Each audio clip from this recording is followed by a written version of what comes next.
I love gold. That is what Peter Schiff is saying as gold approaches a new all-time high and is near the $2,300 level. We'll be discussing that, things going on in the equity market, not a whole lot. Kevin's going to fly on over to Asia real quick to give us some updates there. So stay tuned for today's episode of Money Never Sleeps.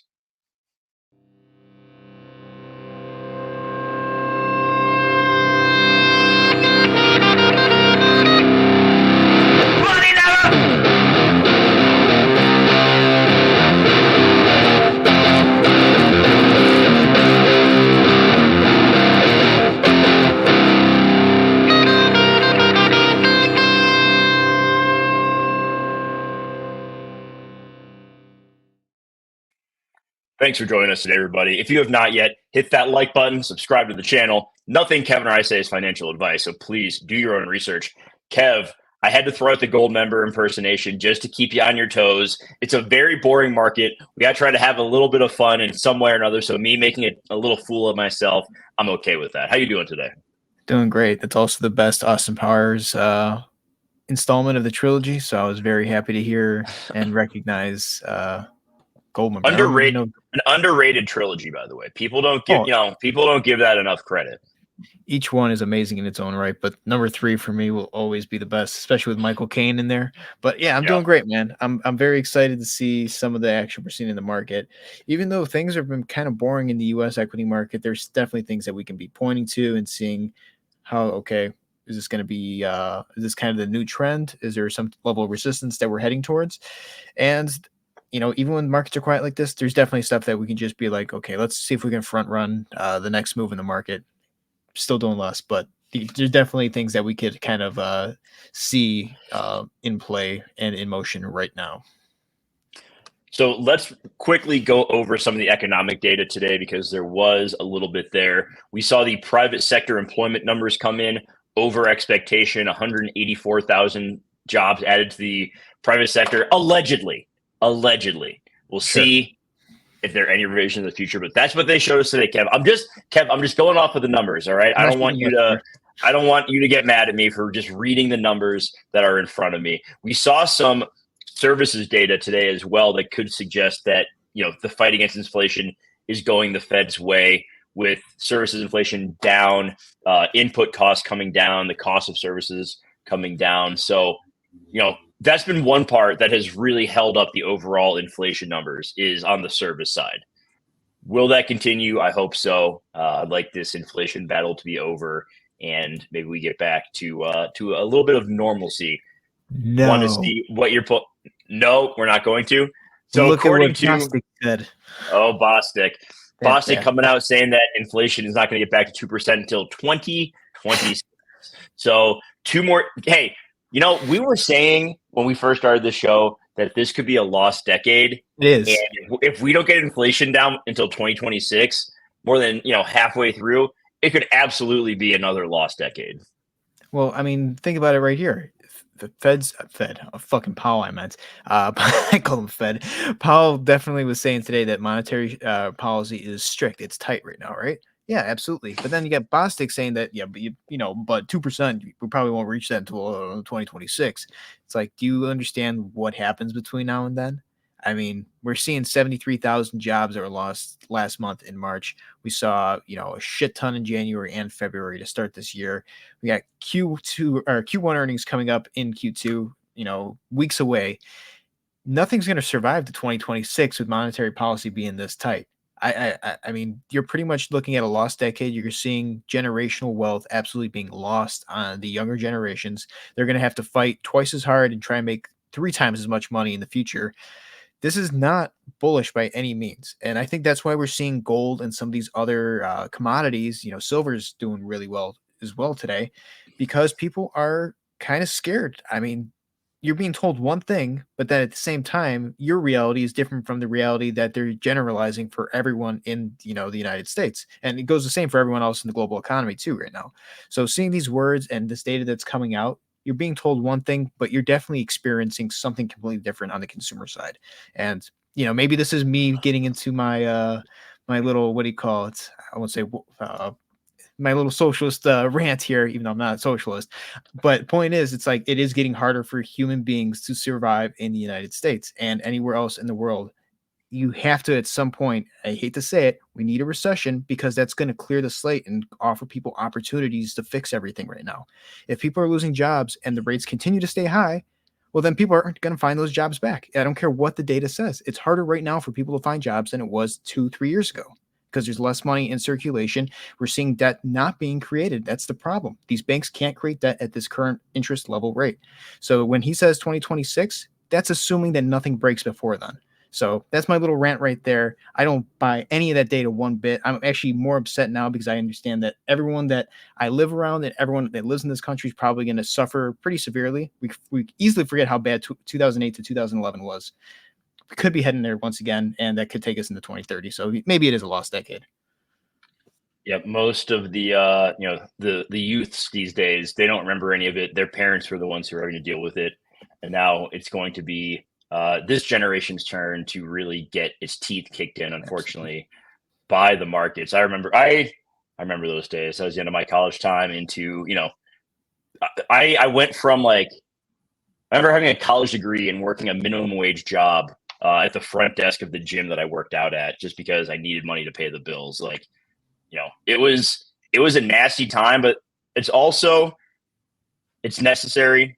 And it's if you can get your head in the right place, a good opportunity to learn a lot of things. Like, you don't learn as many lessons when everything is sunshine and rainbows and lollipops, but when the shit hits the fan, you learn kind of, some important lessons that you can carry forward with you. So that's me on my soapbox, waxing poetic, whatever you want to say. Let's look at, let's pull up the chart for gold, and you can kind of talk about this historical resistance that you have your eye on as we are, less than $2 away from gold hitting 2,300. Yeah, man. I'm still bearish on gold, even though I think that gold is a great asset. Like, if you were able to catch this run, I'm happy for you. Again, I have no problem with people making money, but you can just take a look at gold here. You can't see the volume just on the daily, but let's look at the EMAs. Obviously overextended from the 50 to 200, right? No different than the equity market. We got the golden cross back here in October 2023. Something happened in the monetary system that allowed the bond yields to rise, gold to start pumping, and then the equities to start pumping with it. There's some type of divergence there that doesn't necessarily make sense. But when we look at this, we can see that it's pumping, right? I mean, if I look at this right here on an ABC structure, I definitely see the ABC, A, B, here's the extension with C. I'm thinking it's going to go to around 23.20 to 23.30. So another maybe $33, $34 or so in this range. And here's the reason why. We have to actually zoom out pretty much to the monthly chart. And we see this purple line, right? And maybe it could be nothing, right? It could just be a level of resistance, but let's see where this has been resistance. All the way into 2011, right here, which would have been, I believe, when the European banks had their crisis over there. And if we go back even further to December of 79, where we were pretty much at a place where, what was that, Jimmy Carter, right towards the end of his presidency, he had tons of problems with inflation. I mean, the United States was pretty much at Paul Volcker rates at that point. But you can see that those were times of uncertainty, right? This has only been touched 3 times, once, twice, and we're very close to touching it a 3rd time. Now, what happens if this doesn't, if we do push up above it? Well, then we break this, over 40-year historical resistance, 44-year to be exact, historical resistance that's never been broken since the history of gold. But if history repeats itself back like it did in 79 and 2011, and yet again here in 2024, we're probably going to pull back from it. And let's take a look at where it's pulled back from in history. Well, from here off this line to where it bottoms, let's say down here, it's about 44% drop for gold for this move here. And I'm not saying this happens overnight. This is on the monthly. So this takes, years at this point. But to this bottom here, it's about a 67% or 65% drop. Where would this push down here? You'd probably have to find some support. But I still think that there is going to be a bit of a pullback here because everything's going to go into the US dollars. You pay off debt with US dollar. You don't necessarily pay it off with gold. But I do think that we are due for a pretty good correction in the next 12 months that could take us maybe 30% down for gold. And I'm being conservative here. I've been very conservative this year to start.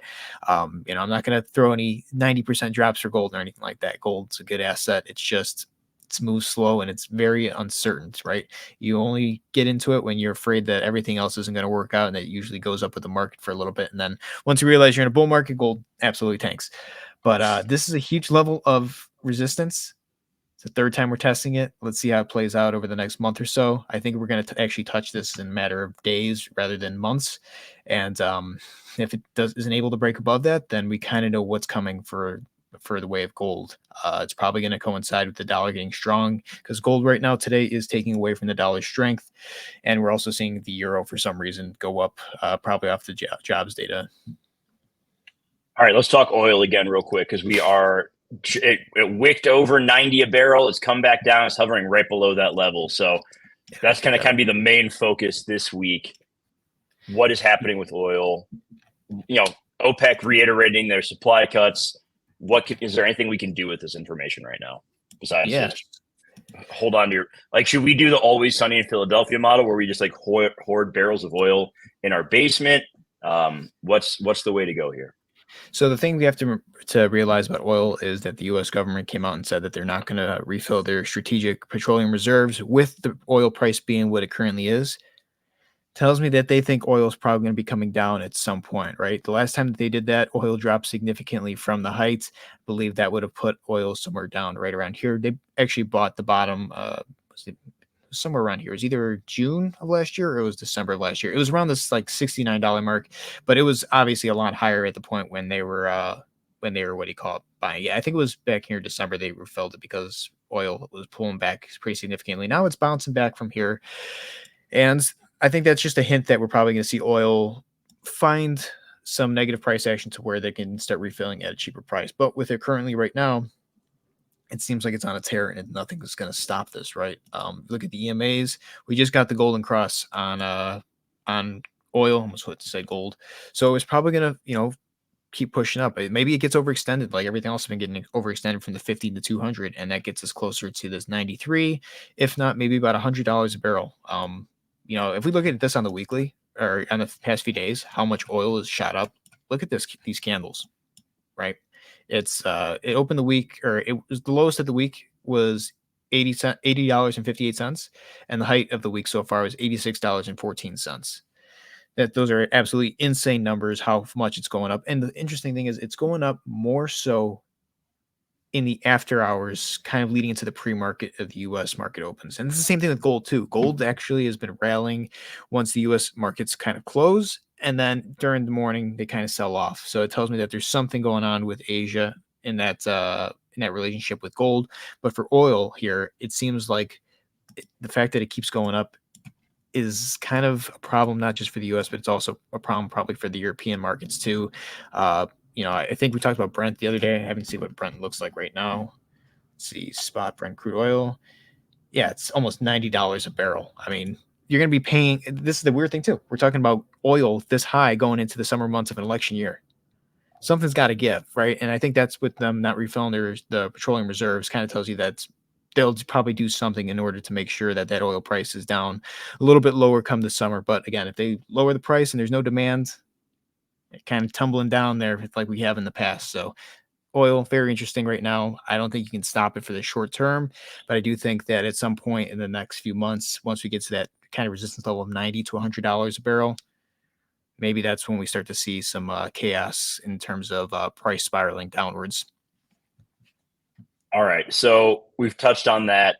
What in the crypto market has caught your eye, or anything in TradFi? I mean, I'm in wait and see mode. I've been doing a little bit of research, and we can talk about this on another episode once I've done more. But I'm looking into some sectors that I want to buy when I believe will have better entry points. Cybersecurity has been one, especially companies with a focus on AI. I think that there's some potential value there once they cool off a bit, because I do think that cooling off is coming. But anything else in TradFi you want to hit on, and then we can touch on crypto. It's pretty boring. Not much has happened since yesterday. Looking at the charts, it's everything's within 2% of where it was yesterday. So not a ton to talk about there. But I see you got the S&P chart pulled up. Why don't you? We got this ascending triangle that is getting narrower and narrower by the second. What are you seeing in that? Oh, that triangle's game over, brother. That's me. It's me Game making over. my call. game over for this triangle. I think that we've gotten too far out of it. And look at it right now. S&P just gave up all of its gains. Are you going to short the SPY? Not at all. Can't win this game. I think again the do less thing, and I'm trying to get as much work as possible for my other job right now because I think that stacking cash is just a thing to do. It's not sexy. It's not fun. Oh, damn, you had to put the hard work. You couldn't have just pressed the button and made money. I think right now the safest thing you could do is hoarding cash, and that's what I'm doing personally because trying to time this thing, no chance. I honestly think this thing's going to go, but I'm not going to fuck around with, wasting, the sanity of knowing that this market is rational. But we're out of this thing, right? We've been in this thing for 5 months, and I just want to show a few things. The volumes have been dropping off down here. We can see that's significantly dropping down, especially today, right? We're already down. Someone came in just right now and is selling like crazy. We can see that the Dow is down another 118. We're down $2 or so for the S&P. We're out of this wedge and this ascending triangle. When we're out of it, we got to find support somewhere. Right now, the closest level of support I could see to be conservative is about what, 2.5, a little over 2.5%. Put us around 50.65. That's the 50 moving average. So we haven't touched this in such a long time. Last time we touched this was in November 1st of 2023. I think we're going to find this to be support. Question is, does it hold, right? And if it doesn't hold, I got some bad news. We're coming down to around 4,700 points for the S&P. We're just too far out of this. The amount of money that would need to come in over these next few days to push us into this triangle and to keep it going doesn't currently exist. And I say that because we know that we're in the blackout window for a lot of corporations. They can't buy back any of their stock. And if it's the companies like NVIDIA, Meta, all these other companies that have such a huge holding in the S&P, in terms of weight, if they're not able to buy back some of that stock, then it means that we're playing with retail and hedge funds. Hedge funds aren't going to necessarily keep pushing the price up if they know that if no one's coming in for the short term, they're going to chase it, right? So if retail starts selling or people start selling on retail, then we're probably going to see this kind of pullback. And I said at the beginning of the show, there's no such thing as a pullback in a mania market. It's just crashes only. So, conservative, yeah, 50, 65 or so. But where do I think that we could potentially see this going? Just because of how large this ascending triangle has been. I mean, guys, I'll be honest with you. I think we're going to have to come down to around 4,600. If that holds, maybe we trade there until November-ish or so. But I do think that we're probably going to be coming down to as low as, 4,100. That it's very possible we could go to the, where this market pretty much started rallying from. It would erase the gains that we saw for the past 5 months. What causes that? I don't know. It would have to be a black swan, most likely, if we saw it really fast before, obviously, November. But looking at this here, it's not sustainable. You're trading out of it. You keep getting some closes out of this triangle and you're seeing the volume decrease. That means that there's no buying pressure pushing this price up. Everyone's going to start chasing this to the downside. And it's something that you're going to have to keep an eye on. And this kind of goes in line with what we're seeing over here, too, with the VIX, right?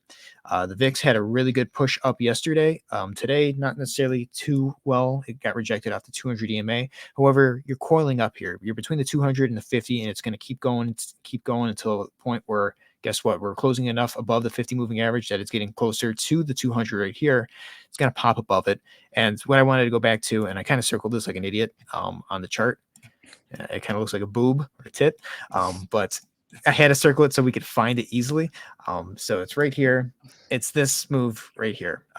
This was right before Volmageddon. We started seeing the VIX kind of pop up after kind of consolidating really low. And then we started getting some retracement. We had a few days of, negative volatility. Then next thing you know, a few days later, we saw a really good pop off, and the VIX absolutely skyrocketed, over the next few days to a height of 50 after being trading, maybe 2-3 weeks before at 894. So what I'm looking at here is what happens the closer we get to the OpEx dates in April, because I do think that if there's something that's happening with Asia currencies, or there's something that happens in the equity market and we're not able to sustain the ability to keep the S&P up, there's a good chance that we could see this thing pop. Maybe not as high as 50, but I think that there's a good chance that we could see this push up into the 20s and even to the 30s. And that would catch a lot of people off sides because everyone's been shorting easy money, this VIX. So what I'm thinking right now is that we're seeing a bit of a crush. There's a good chance that people could be opening up some of these positions, getting ready for something like this. We're just having to be patient and wait and see what happens. But I think that the conditions right now are very similar to 2018, where there's an opportunity for them to push the VIX up, and there could be a good, absolutely mass liquidation short, short squeeze event that could push this into the 20s, even the 30s for a brief period of time, and that hurts a lot of people. All right, all right, all right. Let's get into a brief run through crypto. Jesus Christ, Crypto. crypto. What are you seeing there? Is it even worth talking about it? Yeah, Like I said, it's pretty boring. it is boring, but the structures that we talked about for the past few days are playing pretty perfectly. We called this double top, right? We said this was definitely kind of a rollover event. Went right underneath this level of support they were holding, and we started closing. We started opening up today. We went above it, but it looks like we might close below it once again. So another question is this line? I'm going to make this bigger, and let's make it yellow. Is this going to be a key level of resistance that drives us closer to that $60,000 level? We're going to have to wait and see. I think that there's a good chance that if we continue to close below this, very similar to the S&P closing below that ascending triangle, we're going to have to come down. And if that's the case, then we got a double top scenario on a much larger scale, not just the daily. We're looking at probably like, let's see, the weekly. We could say that this is on the weekly. I mean, the weekly, that's a bearish engulfing candle. That's not a good sign. You can see that the volumes have been dropping off once again down here. I know Tether's been printing $1 billion here, $1 billion there. If it doesn't come in to kind of prop up the price, then you're probably going to see a bit of a rollover. So what I'm looking for right now is closes below this yellow line that we just drew here. Maybe it trades above it for a few days. Maybe find some support right here on the 50, but it starts closing below the 50 and you start closing right here on the 60. This is your last level of support before something chaotic happens in crypto. All right. If you start closing below that $60,000 level, you are going down to that $52,000 level. And that might be where we have to go. Maybe that's where the price should be sitting. Now we're going into the halving, and a lot of people are getting bullish. They think that that's great. Maybe that's why they're buying some of these dips. There's no reason for them not to buy the dips. However, you start putting in a lower low than this line, this neckline here. That means you put in a lower high, a lower low. There's no support in this range right here. You're coming down to 52,000, and that could be a mass liquidation event for crypto. I mean, that could happen in 2 days, maybe even one trading session if it gets really bad somewhere else. And the reason I say that is because I want to look at something historically when it comes to Bitcoin. And it's this other circle that I drew poorly. It's right here. So this was a bull market, and I talked about this a long time ago, but this was during the bull market, right? This is March of 2021. Hit the at the time the all-time high around, what was that, $64,854. And in 2 months, that candle and this candle, we retraced over 50% in the crypto market. And this is for Bitcoin in a bull market where there was tons of liquidity. No one's necessarily taken profit to that length yet, but we do know that things are getting a lot tighter, and that there's a demand for cash. And we saw what happens when that bank that allegedly was getting margin called had to post up some cash, saw like $3,000 for crypto that night, and then that morning another $2,000 or so dropped from that. But I just want to show people how fast this can go. And this, again, like I said, in a bull market with tons of liquidity where there is no problems, the Fed was printing us out of every single problem, and consumers were getting $2,000 checks every other week, it seemed, right, for stimulus. It's very possible that we see a candle like this in the months to come. And when did this happen? May of 2021, 3 years later. Could we see that, sell in May go away? Might be what happens here. But it's definitely a candle we have to keep an eye on. We have to, kind of adjust our belief system of, okay, could something like this happen once again? Absolutely. This was a 35% drop in this candle, and then by the time we hit from top to bottom, like I said, it was 55% that we saw the entire crypto market drop. Where does that take us from the height of where we are? Oddly enough, right here in this level of liquidity around $30,000 where it broke out of when Tether was printing tons of money, CZ was getting in trouble, and oddly enough, right at the 50 moving average. So there's a lot of things that are lining up there. Keep that in mind. Not saying it's going to happen, but just keep that in mind. Crypto is one of the fastest moving markets and can definitely be the most illiquid at times if it needs to be. Yeah, trying to catch that falling knife is a dangerous game. So, in my opinion, zoom the fuck out, Don't worry about trading, stack cash, Yep. DCA, blah, blah, blah. All the boring advice. Like It we are works. the most boring show ever because we are not out here pumping, 1,000 X's on the latest Solana shitcoin. But I promise you, long term, we will do just fine. I'm not going to like guarantee anything. I'm not going to say that we're going to beat, all the shitcoin traders, the best of the best. They do. I mean, they're make great money, but our strategies also work. So just going to say that. We want to survive and make as much money as we possibly can. There's a lot of people out there that will not survive this market. And I'm talking about bulls who are just too leveraged up close towards the top. We're not seeing that volume come in to keep them pushing their bags up. There's no retail coming in. I will also say our strategy, I think from the mental side of things, is also a healthier approach. Like I get it. People want to make money. People love trading meme coins, but being locked onto your computer all day and looking at charts, like it's not good for you mentally, man. It doesn't put you in a good place. So, go out there, smell. It's beautiful out. Go smell some fresh air. Get that coin, put that away for a rainy day. But we'll be back later this week. That's going to wrap it for today. We'll be back on Friday. No show tomorrow. We'll be back on Friday. The jobs data will be out. We'll have the close of the week, see what the markets are looking like there. Any final thoughts, Kev? No, man, I think being stress-free here is going to be the ultimate play. And again, this is more life advice, not financial advice, because never financial advice. Yeah, same, Leroy. I got shitty ass weather out there. J-Web's the lucky fucker out of us three. But dude, it is 70 degrees and sunny in Colorado. It is a great time to get outside. Yeah, it's 40 degrees and raining where I am. But so what I'm saying is, just mentally prepare. Being prepared is definitely going to be the upper hand because people are going to panic and people are going to react so poorly because they're going to see how fast things get out of hand. And then ultimately that works to your advantage. So just right now, I think have a strategy, stick with it. And you're going to be a lot better off than just watching these charts like an absolute maniac, 3 o'clock in the morning, hoping that it goes your way. Because guess what? Most of the time, it probably won't. Yeah. Be safe out there, everybody. Our final words. Thank you for being here. Leroy, appreciate you. Hit that like button if you haven't. Subscribe, comment, blah, blah, blah, blah, blah. We'll be back on Friday. Have a great rest of your week, everybody, and we'll see you next time. Take care, everyone.